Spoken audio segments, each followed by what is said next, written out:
ஒரு கடல் மூடப்பட்ட மலைகளுக்கிடையில் எலாரா என்ற ஒரு இளமையான கனவு நோக்கி நடப்பவரின் கதை இருந்தது. அவள் ஒரு சிறிய கிராமத்தில் பிறந்தாள். அங்கே வாழ்ந்த அனைவரும் மிகவும் பலவானவர்கள் மட்டும் அந்த மாய உலகின் நட்சத்திர பாறை மலைக்கு உச்சிக்கு ஏற முடியும் என்ற நம்பிக்கையில் இருந்தனர். ஆனால் எலாரா சிறியவளாகவும் மற்றவர்கள் அவளை கவனிக்காத போதும் தன்னுடைய மகத்துவத்தை நிரூபிக்க விரும்பினாள்.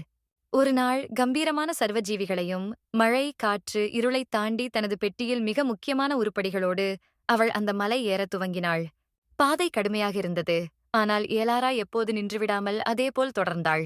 அவளது மனதிலிருந்த வெற்றி விழிப்புணர்வின் உதவியுடன் அவள் ஒரு படியை கடக்க இன்னொரு படியை சென்றாள். இருப்பினும் உச்சியை எட்டியபோது அவளது உடல் சோர்ந்திருந்தாலும் மனசுக்கே நிறைய வலிமை கிடைத்தது. நட்சத்திரங்கள் அவளுக்கு உதவி செய்யும் அளவுக்கு பிரகாசமாக கிம்மியதாக இருந்தன.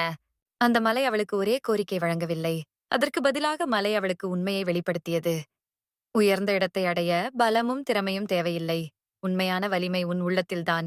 எலாராவின் கதை அந்த கிராமத்தில் பரவியது. அப்பொழுது அனைவரும் உணர்ந்தனர். உண்மையான வலிமை உள்ளே இருந்தால் எதையும் முடிக்க முடியும்.